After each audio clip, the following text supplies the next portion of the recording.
In historic downtown Georgetown, a beautiful old buildings come to life again to nurture artists at the Georgetown Art Center. Its careful restoration preserves its past for contemporary exhibits and public conversations about art.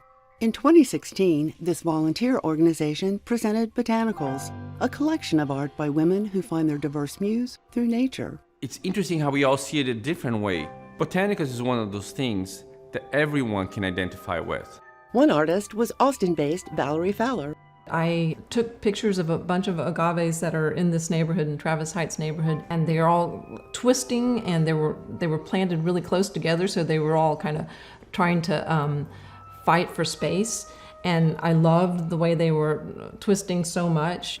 I really wanted it to look like the plants and the rocks were animated. And that's why it's called Saturday Morning Cartoons, because I was thinking of the old Roadrunner cartoons, but I didn't want to put animals in. I wanted the plants and the rocks to be characters. I always wanted to be a painter, which was really unrealistic, but I've always done it. I worked a whole lot of odd jobs for the first 11 or 12 years after graduating. What led her back to painting and a switch to botanical interpretation? That came sort of indirectly because I became a mom. I was sort of homebound and got into gardening, and I had toddlers, and I wanted to get back into painting, but I didn't even have a studio. My husband built me a studio. When I went back to painting, I dropped drawing the figure, painting the figure, because all around me was this gardening. When she was gardening and when the kids were very young, that's about the point where she started to be able to look at a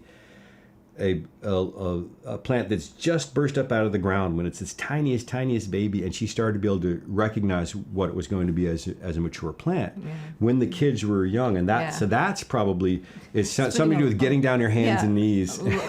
Staying close to the earth. I've never really gone back to the figure. Botanical stuff still feeds me. It's also a good allegory for a lot of the themes, human themes. So I like to use plants and trees and rocks and flowers as metaphors for all kinds of human things that are going on in my head.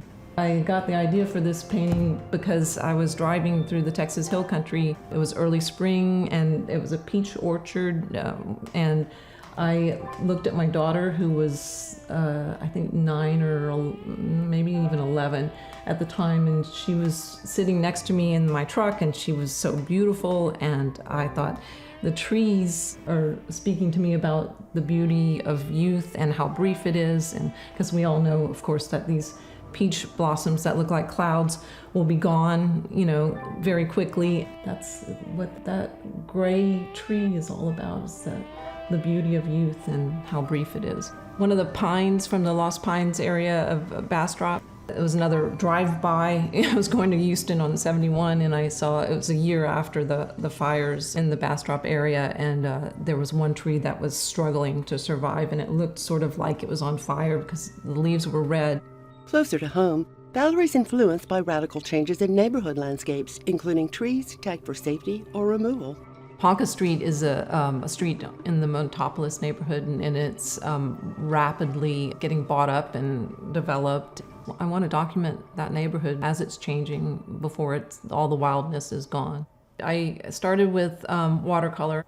I'm trying to loosen up because I'm really tight. When I paint with oil, I tighten up till it's just like crisp. I'm trying to loosen up, so I think watercolor will help me sort of loosen, and it does, and it did, but I still am going in with colored pencils, and I'm tightening on my watercolor, so I don't, it's just my own psychosis.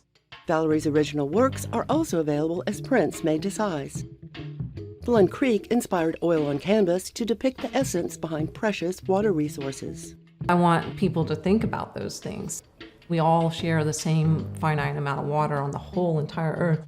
Although she may photograph scenes on her wanders or bike rides around Lady Bird Lake, Valerie interprets them through her signature rich colors. I guess when I'm out in nature or when I see a plant that I want to pull into a painting or use as a kernel of a starting point of a painting, I look for things that will work with my palette, with my colors. Also, I look for ways to exaggerate and to emphasize. I want to give something of me into it, and also I want to lead the audience. I want some way, a segue into some meaning greater than documentation. And I use them as storytelling elements. I want to tell a little bit of a story. I want to invite insight. Right now, I'm sort of interested in the interaction between humans and nature. I was taking a lot of photographs at night, going on night walks and seeing one light source off in the corner and how it plays off of the trees and all the plants in my neighborhood. Valerie returned to human figures when husband Brian Beatty, a musician, songwriter, and record producer, wrote, produced, and recorded Ivy and the Wicker Suitcase. A book, a record, and a movie for your ears, Valerie and Brian have performed this family musical for delighted audiences across the country. Since Brian's studio is just one floor below Valerie's light-embraced one, they're aligned by more than architecture and marriage.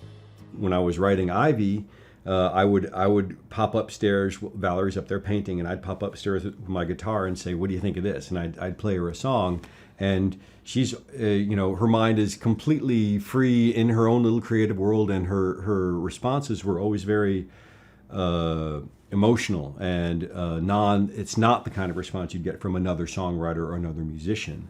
They were just artistic responses. And so that's the most fun. That's how we help each other the most. Ultimately, it's just about communicating emotionally somehow. That's the nice thing about this going upstairs and downstairs with us here. I didn't squash a single toad. I'm stepping off Caliche Road. They collaborated again on the CD for a young musician they've known since birth.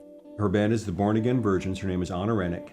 And I met Anna when she was 6 days old. And Valerie and I were working together at Whole Foods. And we were just beginning to kind of fall in love with each other. We were just beginning. And Valerie's friend had just had a baby. Lucinda. So all these years later, Anna's grown up, and she asked if I would produce a record. I offered to do the cover, and it was really nice to be able to draw my best friend's daughter after all these years.